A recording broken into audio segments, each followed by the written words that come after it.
Hi friends, ಬೇಳೆ ಹೋಳಿಗೆ ಕಾಯಿ ಹೋಳಿಗೆ ತಿನ್ನೋದು ಕಾಮನ್ನು. ಆದರೆ ಈ ಥರ ಸಿಹಿ ಗೆಣಸಲ್ಲಿ ಯಾವತ್ತಾದರೂ ಗೋಧಿ ಹಿಟ್ಟನ್ನು ಯೂಸ್ ಮಾಡ್ಕೊಂಡು ಹೋಳಿಗೆಯನ್ನು ಮಾಡಿದ್ದೀರಾ?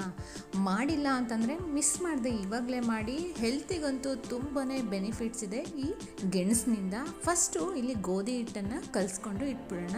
ಈ ಗೋಧಿ ಹಿಟ್ಟು ಮಿನಿಮಮ್ 1.5 hour ಆದರೂ ನೆನಿಬೇಕಾಗತ್ತೆ ಚೆನ್ನಾಗಿ. ಗೋಧಿ ಹಿಟ್ಟಿಗೆ ಸ್ವಲ್ಪ ಉಪ್ಪನ್ನು ಹಾಕಿಬಿಟ್ಟು ನಾನು ಸ್ವಲ್ಪ ನೀರನ್ನು ಹಾಕ್ಕೊಂಡು ಚಪಾತಿ ಹಿಟ್ಟಿನ ಅದಕ್ಕೆ ಕಲಿಸ್ಕೊಳ್ಬೇಕಾಗತ್ತೆ. ಬರೀ ಗೋಧಿ ಹಿಟ್ಟು, ಇಲ್ಲಿ ನಾನು ಯಾವುದೇ ಮೈದಾ ಹಿಟ್ಟು ರವೆ ಏನನ್ನೂ ಯೂಸ್ ಮಾಡ್ತಾ ಇಲ್ಲ.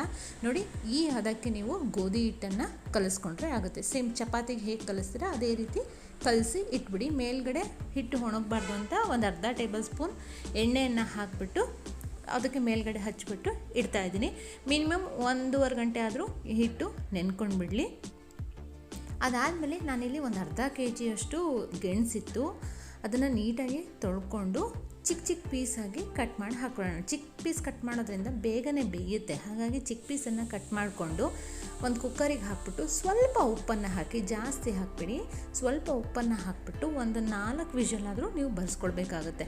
ಲೋ ಟು ಮೀಡಿಯಮ್ ಫ್ಲೇಮಲ್ಲಿ ಇಟ್ಕೊಂಡು 4 ವಿಷಲ್ ಆದರೂ ಬರ್ಸ್ಕೊಳ್ಳಿ. ಗೆಣಸು ಚೆನ್ನಾಗಿ ಬೆಂದಿರುತ್ತೆ. ಈಗ ನೋಡ್ಬೋದು ಗೆಣಸು ನೀಟಾಗಿ ಬೆಂದಿದೆ. ಇಷ್ಟು ಬೆಂದರೆ ಸಾಕಾಗೋಗುತ್ತೆ. ಈಗ ಈ ನೀರನ್ನೆಲ್ಲ ಅದನ್ನು ಸೋಸ್ಕೊಂಬಿಡೋಣ. ಸೋಸ್ಬಿಟ್ಟು ಮೇಲ್ಗಡೆ ಸಿಪ್ಪೆನೆಲ್ಲ ತೆಗೆದುಬಿಡೋಣ. ಇದನ್ನು ಮಿಕ್ಸಿ ಮಾಡಬೇಕು ಅದೆಲ್ಲ ಏನಿಲ್ಲ, ಯಾಕೆಂದರೆ ಚೆನ್ನಾಗಿ ಬೆಂದಿರೋದ್ರಿಂದ ಈ ಥರ ಮ್ಯಾಶರಿಂದ ಮ್ಯಾಶ್ ಮಾಡಿಕೊಂಡ್ರೆ ಸಾಕು. ನಿಮಗೆ ಫುಲ್ಲು ಗಟ್ಟಿ ಸಣ್ಣಗಾಗೋಗ್ಬಿಡುತ್ತೆ. ಇದಕ್ಕೀಗ ಅರ್ಧ ಬೌಲ್ ಬೆಲ್ಲ ಹಾಗೆ ಒಂದು ಅರ್ಧ ಬೌಲ್ ತೆಂಗಿನಕಾಯಿಯನ್ನು ತಗೊಂಡು ಒಂದು ಬಾಣಲೆಗೆ ತುಪ್ಪವನ್ನು ಹಾಕಿಬಿಟ್ಟು ಅದಕ್ಕೆ ಬೆಲ್ಲವನ್ನು ಹಾಕಿ ಕರಗಿಸ್ಬಿಟ್ಟು ಹಾಗೆ ಕಾಯನ್ನು ಹಾಕಿಬಿಟ್ಟು ಫಸ್ಟೇ ಕುದಿಸ್ಕೊಂಡ್ಬಿಡ್ಬೇಕು. ಯಾಕಂದರೆ ಗೆಣಸು ಹಾಕಿದ್ಮೇಲೆ ನಿಮಗೆ ಕುದಿಸೋದಕ್ಕಾಗೋದಿಲ್ಲ. ಒಂದು 2 ನಿಮಿಷ ಕುದಿಸ್ಕೊಂಡು ಅದಾದಮೇಲೆ ನೀಟಾಗಿ ಮ್ಯಾಶ್ ಮಾಡಿರೋ ಗೆಣಸನ್ನು ಹಾಕ್ಕೊಂಡು ಆ ಕಾಯಿ ಮತ್ತು ಬೆಲ್ಲದ ಜೊತೆ ಮಿಕ್ಸ್ ಮಾಡಬೇಕು. ಈಗ ಉರಿಯನ್ನು ಲೋ ಫ್ಲೇಮಲ್ಲೇ ಇಟ್ಕೊಳ್ಬೇಕು, ಯಾಕೆಂದರೆ ಸೀದೋಗ್ಬಿಡುತ್ತೆ ಬೇಗನೆ. ಲೋ ಫ್ಲೇಮಲ್ಲಿ ಇಟ್ಕೊಂಡು ಈ ಥರ ಮಿಕ್ಸ್ ಮಾಡ್ತಾ ಹೋಗಬೇಕು ಗೆಣಸನ್ನು. ಯಾಕೆಂದರೆ ಗೆಣಸಲ್ಲೂ ಎಲ್ಲಾದರೂ ದಪ್ಪ ಇತ್ತು ಅಂತಂದರೆ ಅದು ಕೂಡ ನೀಟಾಗಿ ಸಣ್ಣಗಾಗ್ಬಿಡುತ್ತೆ. ಯಾವುದೇ ಕಲರನ್ನು ಕೂಡ ನಾನು ಹಾಕಿಲ್ಲ, ಬೆಲ್ಲ ಹಾಕಿರೋದ್ರಿಂದ ಆ ಥರ ಕಲರ್ ಬಂದಿದೆ ಅಷ್ಟೇ. ನೋಡಿ, ಇವಾಗ ನಿಮಗೆ ಆ ಹೂರಣ ರೆಡಿಯಾಗೋಯ್ತು. ಮೇಲ್ಗಡೆ ಸ್ವಲ್ಪ ಏಲಕ್ಕಿ ಪೌಡ್ರನ್ನು ಹಾಕ್ಕೊಂಡಿದ್ದೀನಿ ಲಾಸ್ಟಿಗೆ.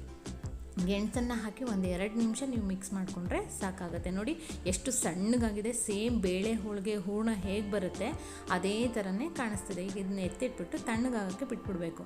ಒಂದು 10 ನಿಮಿಷ ತಣ್ಣಗಾದ್ಮೇಲೆ ಸೇಮ್ ನೀವು ಹೂರಣ ಹೇಗೆ ಉಂಡೆಗಳನ್ನು ಮಾಡ್ಕೊತೀರ ಅದೇ ಥರ ಮಾಡ್ಕೊಳ್ಬೇಕು. ನೋಡಿ ಎಷ್ಟು ಚೆನ್ನಾಗಿ ಕಾಣಿಸ್ತಿದೆ. ಸೇಮ್ ಬೇಳೆ ಹೋಳಿಗೆ ಹೂರಣ ಇದ್ದಂಗೆ ಇದೆ ಅಲ್ವಾ?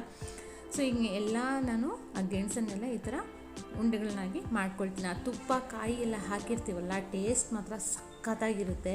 ಈ ಕಡೆ ಗೋಧಿ ಹಿಟ್ಟು ಕೂಡ ನೆನ್ಕೊಂಡಿತ್ತು. ಅದನ್ನು ಒಂದು 2 ನಿಮಿಷ ನಾದ್ಕೊಂಡು ಚಿಕ್ಕ ಉಂಡೆ ಮಾಡಿ ಇಟ್ಕೊಂಬಿಡಿ. ಚಪಾತಿಗೆ ಎಷ್ಟು ತೊಗೊಳ್ತೀರೋ ಅಷ್ಟೇ ಉಂಡೆಯನ್ನು ತೊಗೊಂಡ್ರೆ ಸಾಕಾಗುತ್ತೆ. ಹೂರಣಗಿಂತ ಸ್ವಲ್ಪ ಜಾಸ್ತಿ ಇದ್ದರೂ ನಡೆಯುತ್ತೆ ಇದು. ಇಷ್ಟು ಈ ಥರ ಉಂಡೆಗಳನ್ನಾಗಿ ಮಾಡಿಟ್ಕೊಂಡು ಈಗ ಆ ಉಂಡೆಗೆ ಸ್ವಲ್ಪ ಹಿಟ್ಟನ್ನು, ಒಣ ಹಿಟ್ಟನ್ನು ನೀವು ಎತ್ಕೊಳ್ಳಿ. ಒಣ ಹಿಟ್ಟನ್ನು ಎತ್ಕೊಂಡು ಹಾಗೆ ಸ್ವಲ್ಪ ಕೈಯಲ್ಲೇ ನೀವು ಆ ಮಣೆ ಮೇಲೆ ಲಟ್ಟಿಸ್ಕೊಳ್ಬೇಕಾಗತ್ತೆ. ಒಣ ಹಿಟ್ಟನ್ನು ಹಾಕೋದ್ರಿಂದನೂ ಅಷ್ಟೇ ಚೆನ್ನಾಗಿ ಉಪ್ಕೊಂಡು ಬರ್ತವೆ ಇದು ಹೋಳಿಗೆ.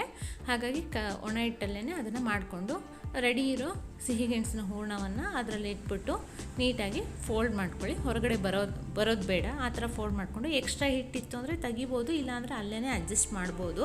ನಿಮ್ಗೆ ತುಂಬ ಜಾಸ್ತಿ ಇತ್ತು ಅಂದರೆ ತೆಗೀರಿ, ಇಲ್ಲಾಂದರೆ ಅಲ್ಲೇ ಹಿಟ್ಟನ್ನು ಅಡ್ಜಸ್ಟ್ ಮಾಡಿಕೊಂಡು ಮತ್ತೆ ಒಣ ಹಿಟ್ಟಿನಿಂದ ನೀವು ಅದನ್ನು ಎತ್ಕೊಂಡು ಏನು ಮಾಡಬೇಕು, ಲಟ್ಟಣಿಗೆ ಎಲ್ಲಾದರೂ ಲಟ್ಟಿಸ್ಬೋದು, ಇಲ್ಲ ಕೈಯಲ್ಲಿ ಬೇಕಾದ್ರೂ ತಟ್ಕೋಬೋದು ನೀವು. ನೋಡಿ, ತುಂಬ ಪ್ರೆಷರ್ ಹಾಕಿ ಅದನ್ನು ಉಜ್ಬೇಡಿ, ಲೈಟಾಗಿ ಉಜ್ಕೊಳ್ಳಿ. ತುಂಬ ಚೆನ್ನಾಗಿ ಬರುತ್ತೆ. ಹೆಲ್ತಿಗಂತೂ ತುಂಬಾ ಒಳ್ಳೆಯದು.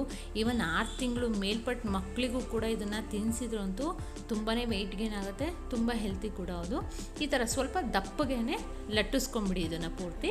ಈಗ ಈ ಕಡೆ ಹೆಂಚು ಬಿಸಿಯಾಗಿರೋ ಹೆಂಚಿಗೆ ಇದನ್ನು ಹಾಕ್ಕೊಂಡು ಒಂದು ಮೀಡಿಯಮ್ ಫ್ಲೇಮಲ್ಲೇ ಇಟ್ಕೊಳ್ಳಿ. ಒಂದು 10 ಸೆಕೆಂಡ್ಸ್ ಆದ ತಕ್ಷಣವೇ ನೀವು ಅದನ್ನು ಮಡ್ಸಾಕ್ಬಿಡಿ. ಫುಲ್ ಬೇಯೋ ತನಕ ಕಾಯ್ಬೇಡಿ. ನೋಡಿ, ಒಂದು 10 ಸೆಕೆಂಡ್ಸ್ ಹಾಕಿ ಅದನ್ನು ಮಡ್ಚಾಕ್ಬಿಡಿ.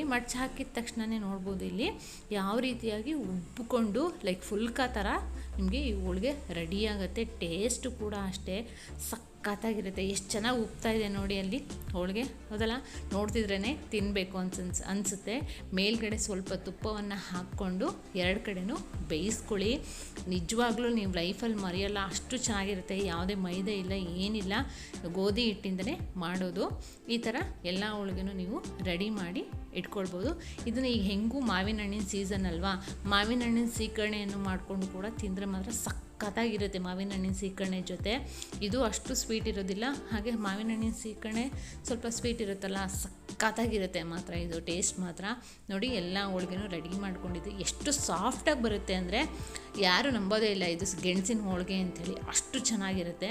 ನೋಡಿ ಕಟ್ ಮಾಡಿದರೆ ಅಂತೂ ಲೇಯರ್ ಒಳಗಡೆ ಸಖತ್ತಾಗಿರುತ್ತೆ. ಈವನ್ ಅದು ಗೆಣಸು ಕೂಡ ಎಲ್ಲ ಕಡೆನೂ ಕೂಡ ನೀಟಾಗಿ ಸ್ಪ್ರೆಡ್ ಆಗಿದೆ. ನೋಡಿ ಅಲ್ಲಿ ಎಷ್ಟು ಚೆನ್ನಾಗಿ ಬಂದಿದೆ. ಮನೆಯಲ್ಲಿ ಮಿಸ್ ಮಾಡಿದೆ ಇದನ್ನು, ಮಕ್ಕಳಿಗೂ ಮಾಡಿಕೊಡಿ, ಹಾಗೆ ನೀವೂ ತಿನ್ನಿ. ಈ ರೆಸಿಪಿ ಇಷ್ಟ ಆಯಿತು ಅಂದರೆ ಪ್ಲೀಸ್ ಲೈಕ್ ಮಾಡಿ, ಶೇರ್ ಮಾಡಿ, ಹಾಗೆ ಕಮೆಂಟ್ ಮಾಡೋದನ್ನು ಮರಿಬೇಡಿ. ಹೇಗಿತ್ತು ಅಂತೇಳಿ ನಿಮ್ಮ ಫ್ರೆಂಡ್ಸನ್ನು ಕೂಡ ಕೇಳಿ ತಿಳ್ಕೊಳ್ಳಿ. Thank you friends.